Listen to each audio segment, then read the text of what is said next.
The Illuminate Arts and Faith Conference in Chattanooga, Tennessee wants to help you find your tribe. Do you get way too excited about quoting Wendell Berry or C.S. Lewis in conversations with coworkers? Does your Spotify playlist include hymns, a little jazz, and a whole lot of Andrew Peterson? Join your tribe at Illuminate March 31 and April 1 for education and inspiration from speakers Russ Ramsey, Douglas McKelvey, John Hendricks, and others. Find a complete list of session topics and ticket information at southern.edu/illuminate. In 2024, I set out to meet as many poets as I could and spend an hour with each one. I got more than I bargained for, more insight, more clarity, more hope. It's proved to be one of the richest highlights of my life. 17 writers, 17 deeply human conversations that made me sit up and pay attention. Franz Kafka once said, if the book we're reading doesn't wake us up with a blow to the head, what are we reading for? A book must be the axe for the frozen sea within us. And that's what I hope this new book will do. I hope it wakes us up, my friends. I hope these conversations will be the catalyst for something to be reawakened, re-enchanted, and reinvigorated. It's called An Axe for the Frozen Sea, Conversations with Poets About What Matters Most. I'm Ben Palpin, and I hope you'll come and listen in as I spend a little time with poets like Lucy Shaw, Malcolm Guite, Dana Gioia, and Lee Young Lee. Pull up a chair at the table as we dig into what it means to write well and to live well. An Axe for the Frozen Sea is now available from Rabbit Room Press. Visit the store at rabbitroom.com, or better yet, ask about it at your favorite bookseller. I don't think that we're always afraid of doing things because we know for a fact they're impossible for us to do. I think we're worried about stepping into a path that has thickets and thorns and having to actually navigate all of those things to get to the other side, and so that path looks like one we should avoid. So at least I frequently find that things that I avoid drawing or creating as an artist, once I tackle it, end up finding out what I actually love about it. Welcome to the Habit Podcast, conversations with writers about writing. I'm Jonathan Rogers, your host. Illustrator Joe Sutphin has been a fixture around the Rabbit Room for many years. Highlights of his long career include illustrating the Wingfeather Saga and Little Pilgrim's Progress. His newest book, however, is his most ambitious yet. It's an almost 400-page graphic novel version of Richard Adams' classic, Watership Down. Joe Sutphin, I'm so happy to have you on the Habit Podcast. Thanks for being here. You are welcome. I'm happy to be here, Jonathan. The Watership Down graphic novel, what an achievement. This thing is amazing, Joe. We decided, we were doing the math a minute ago, 376 pages of panels, 4 or 5 or 6 or more panels per page. So thousands of drawings you did for this thing. Yeah. Tens of thousands of rabbits. Yeah, and the rabbits are so gorgeous, and the landscapes are so gorgeous. I don't know where to start talking about this thing. It's obviously it's an adaptation of Richard Adams' book Watership Down, and you worked on it with James Sturm. And let's talk about James is. Tell me who James is. Yeah, so James is the first, he is a multiple Eisner Award winner. He won an Eisner for a Fantastic Four series that he did, and another, I can't remember what the other one was, but he is also the co-founder of the Center for Cartoon Studies in Vermont. And he is just like a real OG of the comic world. He has been a cartoonist for much of his life and a student of cartooning much of his life, and a real purist. So his his way of attacking visual and sequential storytelling is really straightforward. None of the really fancy panel layouts, and I actually found that to be a really refreshing way of doing this professionally for the first time. I'm sorry, Joe, doing what professionally for the first time? Making a comic, making a graphic novel. I made a lot of them as a middle schooler and a high schooler.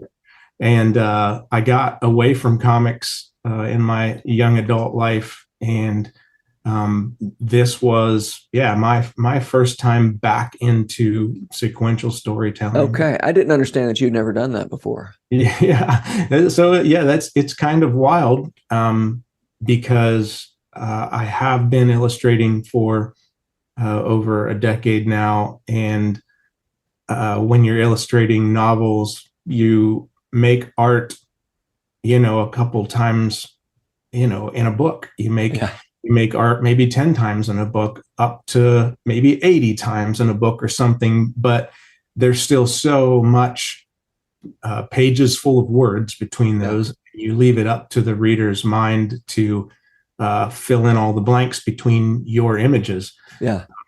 And in that, you kind of get to pick and choose what you want to draw based on your skill level and your time and your investment and what you feel like muscling through. And there are plenty of things in that part of my career that I could tactfully avoid drawing. If I didn't have to draw buildings and structures and cars and trees, and then I could avoid it. And I learned super, super fast when you're making a graphic novel, especially one set in the real world. There's nothing you can avoid at that point. You realize every single thing that the reader is going to read is because I'm feeding them visuals. So anything I was not good at, I had to at least try and get good at fast. Yeah. What's something that you didn't feel that you were good enough at? Well, I had never really drawn. If somebody hands you a pen with ink and says, "Now go draw vast landscapes," I didn't really have the skills built up to understand how do I tackle that with black lines on paper. How do I look at a tree line that's 200 yards away or a mile away, 2 miles away, with the atmosphere that gets stacked up and just the haze and the lack of detail, but you still feel form and you see shapes and there's mass and then there's the foreshortening of the landscape heading towards you. And I never contemplated how I would tackle that sort of thing with a pen. And so I had to figure out through a lot of quick trial and error of what can I do with that to make that feel, acceptable. I can't looking at this book, I can't believe that's just so hard to believe that you didn't feel confident about landscapes. The landscapes are so gorgeous in here. Thanks. Well, I think that that's part of our fears as creative people, is that I don't think that we're always afraid of doing things because we know for a fact they're impossible for us to do. I think we're worried about stepping into a path that has thickets and thorns and having to actually navigate all of those things to get to the other side.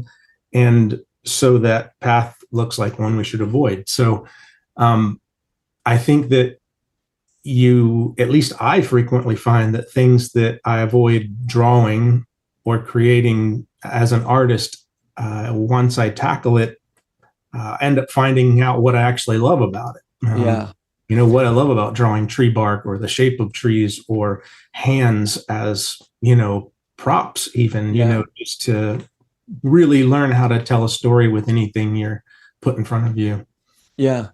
I think one way to make sure that you are doing good work is to really shrink your world down to the things you already know you can do. And that's also a good way to get stale and kind of lose the ability to do new things. And so I love hearing about you. I don't know how old you are, but you're not you're not fresh out of art school. And I love to hear that you are willing to do some new things and figure out some things. Yeah. And I had mentors and friends who I've looked up to for years in the business. And there were a couple who really questioned me hard at the beginning. Are you really sure you want to do this? You sure you want to take this on? Because it's going to be really hard. And or I know people who have done this and they've told me how exhausting, a lot of warnings. But it really just felt like a scenario of it is preposterous that this was placed in front of me to begin with. Even more so just imagining who so many of the people I love are, being in the Rabbit Room community, and how much they love Richard's book. To think that one of their own could make this book essentially for them as well. There was just too much of that providential feeling to it that I knew that, and Gina, both of us, we had to talk about it a lot, and we knew that it was going to be extremely hard. So we agreed that it was going to be something we were going to muscle through and get through, and believe that it was the right thing to do. Because, at the same exact time, I had been offered the Little Pilgrim's Progress book, which I did over 100 pieces of art for as well. So I was leapfrogging those two books back and forth. I was going to ask you about that. I thought you must have been into those simultaneously. Yeah. And it was tricky. It was really, really tricky to do. But again, like, I look back at it and I think no matter how hard it was physically, mentally, emotionally, financially, we're both glad that we went and did it. And we're through it now. And we get to have that thing out there, those things out there. Yeah. Let me ask for a point of clarification. You said it was preposterous that this opportunity was put in front of you. What was preposterous about that? Well, I guess somebody is always going to get offered something. Every job's going to go to somebody. So I don't think that typically when something very notable that means something to us as fans or lovers of a work, or something that we've revered at points in our life, we don't typically think that'll come my way someday. And I grew up, my exposure to Watership Down was turning on the TV in the 80s on, during the middle of the day and finding an animated film on TV. And that's the only cartoon on television, so I'm going to watch it. And, I didn't necessarily understand Watership Down at all, really. Even as much as I even understood Catching the Hobbit in the same way. They were like strangely not directed at children, yet to me, I was exposed to a lot of visual media as a kid. So things didn't really shock me terribly. And so I grew up absolutely loving films like The Secret of Nim, which have like dramatically informed my visual storytelling. And Watership Down visually was something that I really enjoyed looking at. And so getting into my adult years and finally reading it, once I realized that so many of my friends, Sam Smith and Eric Peters and Andrew Peterson, all these guys who are saying, you got to actually read this book. It's really gorgeous. And so, and I really found that it just truly was. And then, like even hearing my very first Hutchmoot session I think I ever went to was listening to Jeff Overstreet talk about his experience with Watership Down as a kid, and meeting I think it was like the son of the guy who made those little bisque figurines, and how he got one of those. And so like having this, see, the thing is, people ask all the time, like if I go and sell the book and sign it, I inevitably get asked by people frequently, like, well, what made you decide to do this? And, most people just don't really know how the publishing world goes about this sort of thing. And the weird truth of it is, I saw someone post images of a book on Instagram that I thought looked beautiful. So I put that book on my Amazon wish list. My mother-in-law bought me that book off my wish list for Christmas. I posted photographs of that book on Instagram and started following the editor of that book, who happened to be James Sturm, who then followed me back. And then about a year later, reached out to me and said, "Hey, I have been tasked with coming up with a team to make a Watership Down adaptation.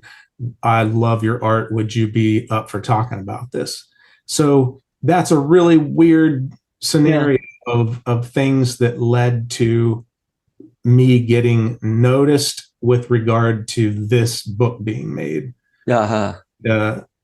I then had to take part in a selection process where I had to make a sample page for the comic, as did 3 or 4 other very established comic artists. And in the end, the Richard Adams estate chose James and I as the team. So, wow. Okay.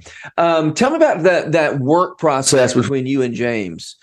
James wrote all the words. Is that correct? Do I have that right? Yeah. He went through the book as a fan of the book, and he went through it from front to back. And in the same way that you would adapt an accurate film adaptation, he built our visual story out of what was already there. So he was not really manufacturing things. There are portions where he would kind of make an amalgam of events or even characters or plot lines to build to still give the same outcome, the same in-betweens, the same emotions, the same build-ups and resolves. And he was passing that along to me in drafts, in script form. So it would literally say, like, page 1, tier 1, panel 1, panel 2, panel 3. He might even put notes of things that are mentioned in the novel, like, the sun was rising, things like that. And then he would describe which rabbits were in the scene. And,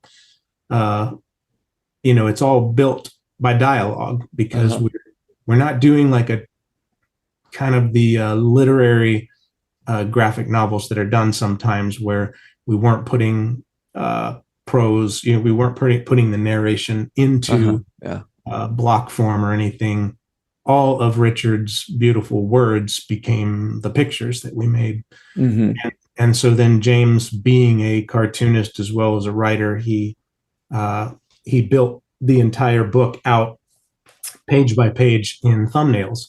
And then we would blow those thumbnails up and letter them, and then I would print them off so that I could put them on a light table and have the correct panel format, the correct shapes and layout of where characters or certain items or locations might be. And then I was given the freedom to just be myself with that, even if that meant rearranging some things. Or can I ask you one point of clarification? You said you letter them, like the word bubbles were done before the pictures were done? Yeah, we did do letter the word balloons before the art was done. And then, copy editing is done and stuff is redone. They redo it all. But that was actually important, because it allowed me to always have the emotional state of things right there in front of me, to know what's being talked about, who's being talked to. So yeah, we did input all of that. And it also let us see, because I was not doing digital word balloons, I was physically drawing them in ink. So it allowed me to make word balloons that were, usually 99% of the time were the correct size and shape. So these words that I'm looking at in the book, you did that with a pen? Is not my handwriting. We looked at a lot of fonts, and this was the font we purchased. We all agreed on this font. I think it's called Workshop Pencil. Okay. And we wanted something that felt like it, maybe it came from a hand. Yeah. And Okay. felt like it belonged in sort of a sketchy type of world. But Yeah. Yeah. And you, so you took the thumbnails, you turned those into the pictures I'm seeing now. yeah. Which I know I've said this already about twice or three times, but they're so gorgeous. They're just really, really pretty. And the the ways you use the rabbit's ears and eyes and everything to communicate emotion is really just so good. So lots and lots of panels. It's in the thousands, but also you had to redo a lot of these panels. Yeah, we there came a point where the estate, which is made up of Richard's daughters,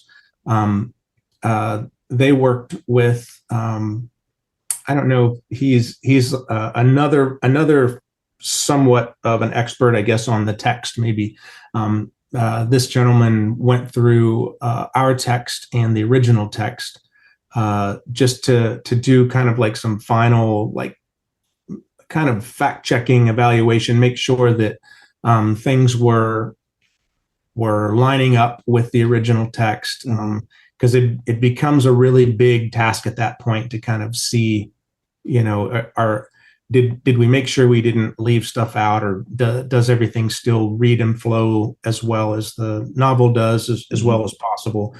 And in the end, there were some things that were requested to be changed in the story in our adaptation, which were maybe some dialogue was given to a specific rabbit or something that they would have preferred maybe that dialogue stayed with the original rabbit, and maybe we had changed it because it fit better with the flow of where we already had rabbits in that moment.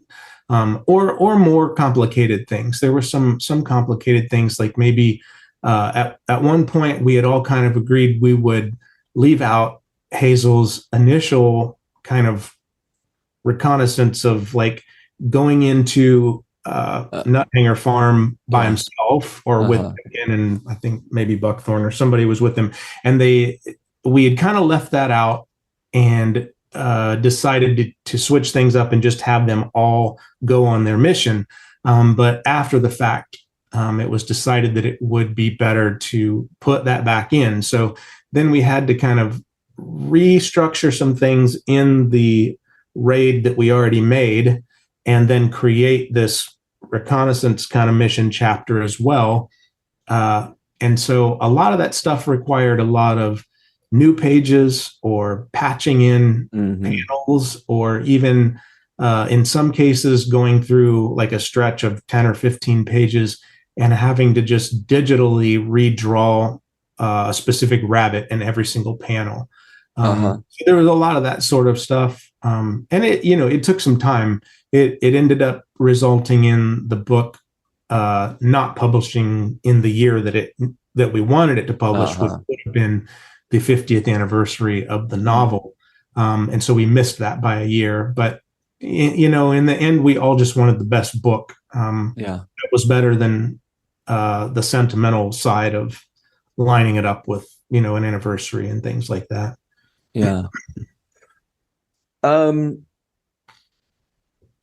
You and James went over to England. Yeah. To see, Watership Down is a place. It's called Watership Down, right? Yes. Richard Adams didn't make that up. No, it did not. And it's my understanding that initially he did not name the book Watership Down either. But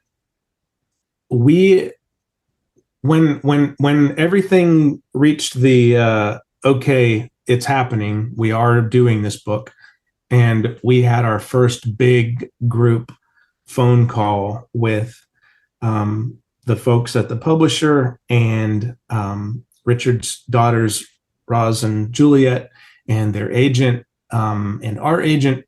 James and I think at one point had kind of naively said, so we can just kind of make this like in our own backyard, right? Like it's just like it's a universal story. We'll just make it our thing. And it was just like you could hear the brakes and the wheels screeching. And they were, oh no. Like these are places that Dad walked and played throughout his childhood, you know. Not just 50 years ago, you know, like 75, 80 years ago. So, it was decided upon by everyone else that they were going to fly us to England. And Richard was friends with an illustrator in England named Aldo Gali, who illustrated a really beautiful edition of Watership Down for Simon and Schuster, I don't know, 12 years ago or something. And Aldo became very good friends with Richard in Richard's final years. And Richard, he walked a lot of these lands with Aldo, and he shared and passed all of this knowledge and information on to Aldo. So Aldo has been relied upon and called upon even when the Netflix team made their adaptation. Aldo gave them the same tours that he gave us, even though I watched that and I'm not really sure if they took photographs or what. Things don't really look quite as accurate. And interestingly enough, the Martin Rosen film, for all the things that I don't love about it, it's extremely accurate. That's the one from the 70s or 80s. Yeah, and when I watch it, it feels like those are all the real places that I visited. But Aldo, with the help of the Adams estate, was able to get us access to basically every single location necessary in the novel. So we really did visit the real Sandalford Warren, not Sandalford Park, which is where most people will go thinking that they're visiting that spot. We visited the crossing of the Enborn. We visited the fields that they crossed. We visited the crossing of the road by Newtown Church, and we visited the churchyard. We visited the commons. We visited Cowslips Warren. We visited the upper bridge and the lower bridge of the Test, which, and some of these were places we had to get special permission to go visit. We visited Nuthanger Farm and the Lane, and we visited the fields where the pylon lines are, and we visited Watership Down and the beach hangar.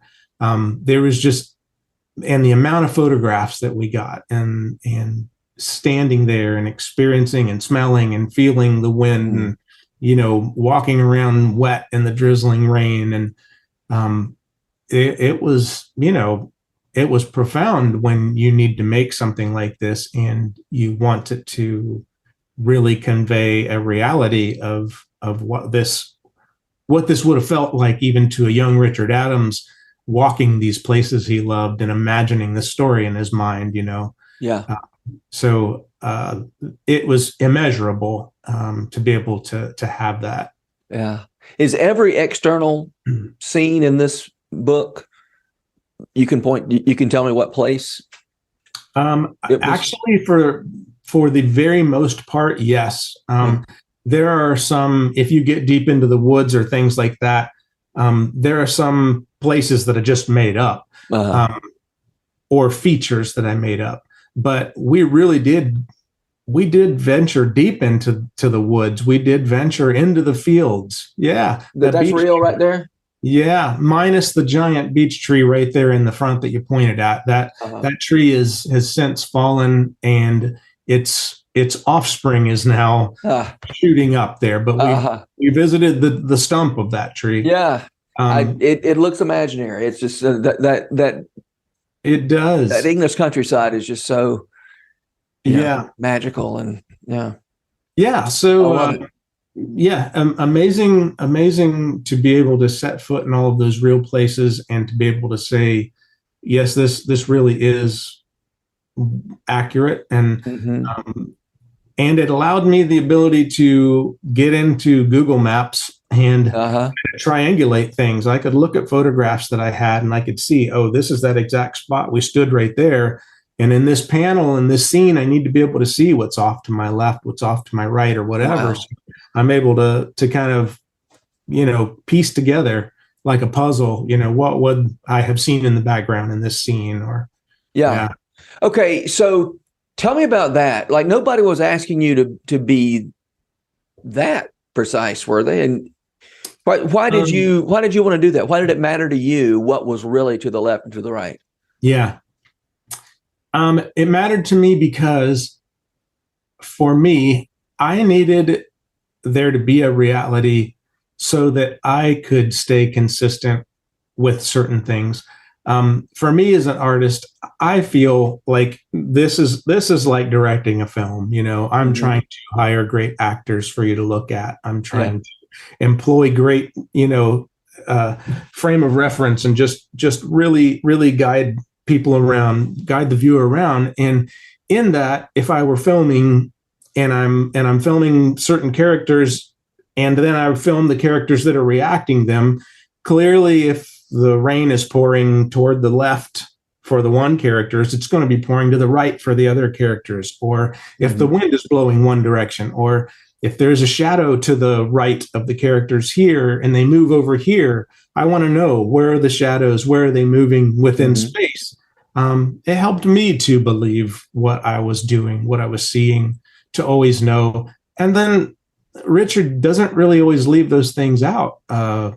He found it important to say, if the sun was, low in the west or whatever, he would say things like that. And when you have a novel or literary work that has such an enormous, just heartfelt fan base, I promise they'll notice these things. I promise that there will probably be no shortage of criticisms I will receive the rest of my life over what we were capable of doing in this book.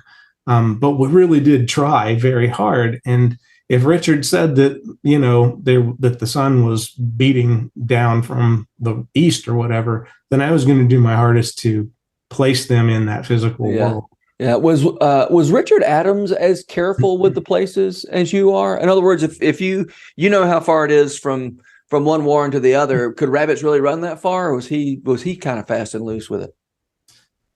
I think he was fairly careful. I have thought about some of those things before, wondering, could the rabbits have gone from here to there before the sun came up or whatever?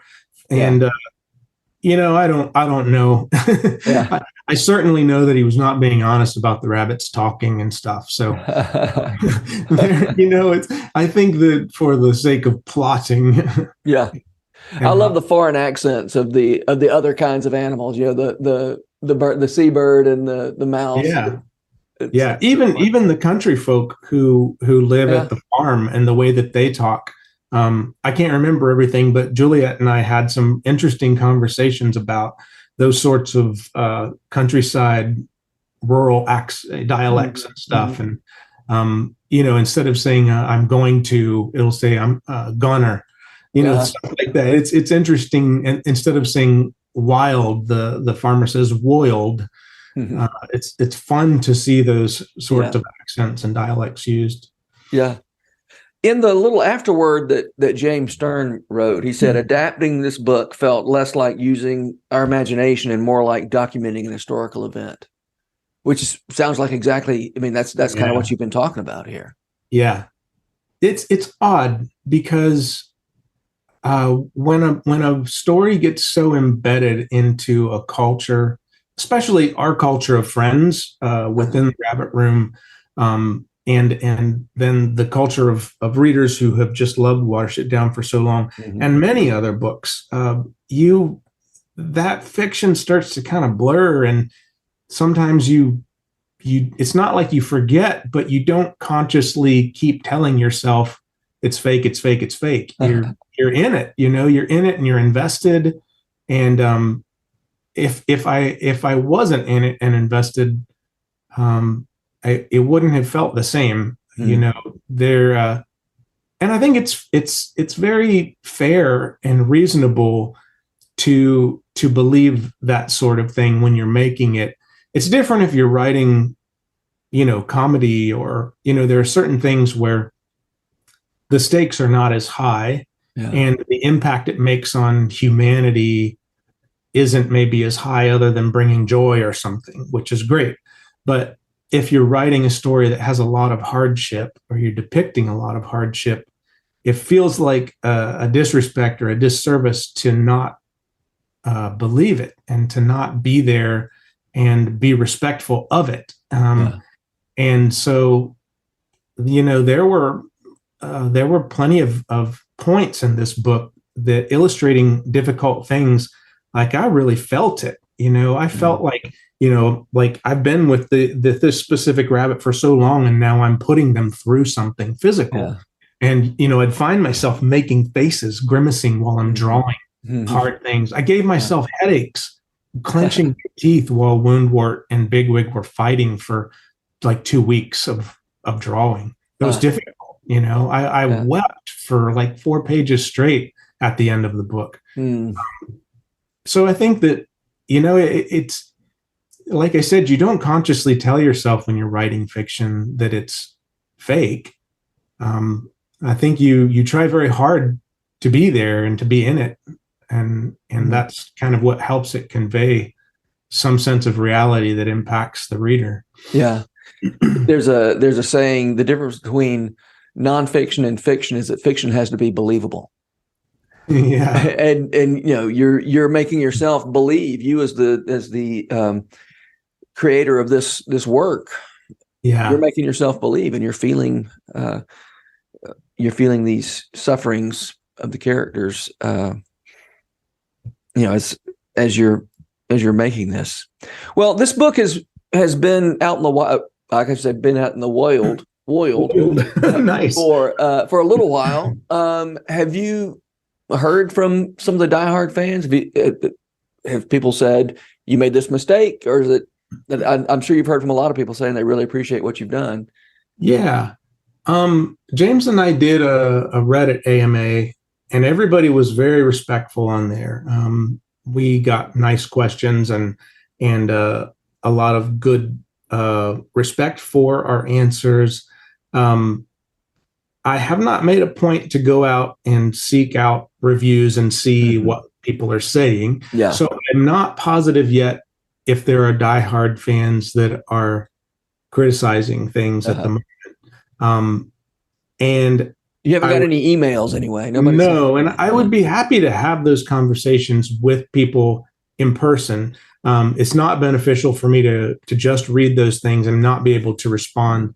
But one of the odd things is there were a lot of diehard fans when NPR posted on Facebook about their interview with James and I. There were diehard fans who read and misread the title of their Facebook post, and then proceeded to not read the article and just comment. And what was the title of the post? I think it had something to do with us aiming to temper the violence or something of Watership Down with hope. And the way that was worded kind of led people to think that we were watering Watership down. And the honest truth was, people have been given visual adaptations of Watership Down that love to focus on the peril, but don't have the time to fully invest in why the peril was necessary or why it would be even worth going through. Yeah. And that is beauty. That is having a better life. That is sacrifice. People have such a common, it's like a meme these days of that film scarred me as a kid. That book scarred me as a kid. And it is an unfair thing to say about a book like Watership Down. there's nothing in it meant to scar anybody. And it's beautiful. And so being able to make it in a way that gives the reader plenty of time to understand why the hardship you end up seeing was necessary or worthwhile. If that kind of gets rewritten into just a simple phrase like we hoped to temper darkness with hope, and then a whole bunch of people said a lot of rough things about it, and I had to just kind of laugh and turn Facebook off. So it's you're going to get that people who come into it with closed doors, but a lot of times you get out of a book what you go into it with. And if you go into a book with a closed door, who knows what's going to get through. So I think the world would be a better place if people understood that the people who write the headlines are not the same people who write the article. Yeah. But anyway, okay. You said that some of your more experienced, some of your mentors and people who'd been around really warned you about taking on this project. Now that you've done it, what would you say to somebody in your position, or what would you say to Joe Sutphin of a few years ago when this opportunity first popped up? I probably would have said to that Joe the same thing I was feeling then, which is do it and trust that you're going to get through it. Trust that if God can provide you an opportunity like this, there's no way he's just going to drop you into it and say, see you on the other end, buddy. So I think that I tried my hardest to keep my head down and just get the job done and do it. And I didn't go back to those mentors begging for help. I didn't go back ranting of how maybe I shouldn't have done it.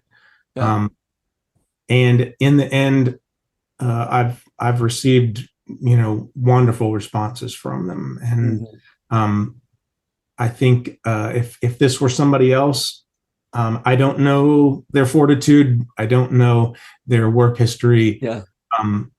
My only warning would be, if you're married, if you're in a strong relationship, you make sure that you have, the blessing of that other person, because you're going to go through it together, and there will be times it's going to be hard. Make sure that, if you're living on an author or illustrator's salary, then make sure that you're prepared to handle that when it gets tight, and it does. For a large commercial property like Watership Down, your initial advance might seem like, hey, that's pretty good, and then 5 years later, when you're just finishing it or it's just publishing, and your final advance portion is coming, and you're thinking, whoa, we broke that up over 4.5 years. That was hard. That was rough.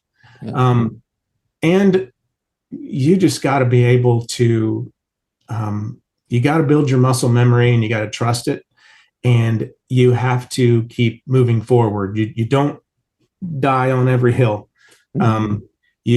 You find the scenes and the things that you really want to make sure are really great, the things that stand out, and you get the whole thing done. And honestly, just do your best not to phone it in, because for me, I felt like I inevitably got even better the further I got into the book, where it would be easy to start really fatiguing and just getting these pages done.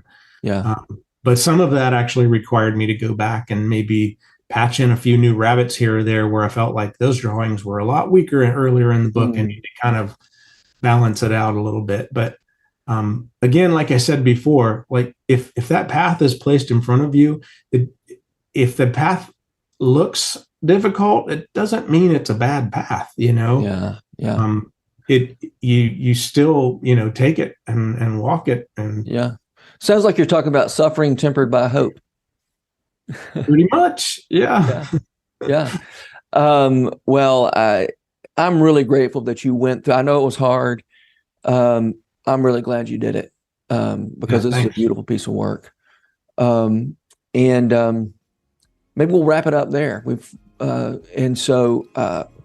Sutphin, thanks. I'm proud of you.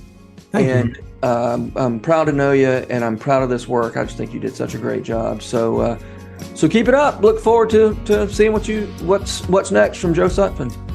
Thank you, man. I appreciate it a lot. Let's talk again soon. You too. Bye-bye. This podcast is brought to you by The Rabbit Room, where art nourishes community and community nourishes art. And all our podcasts are made possible by the generous support of our members. To learn more about us, visit rabbitroom.com. And to become a member, rabbitroom.com/donate.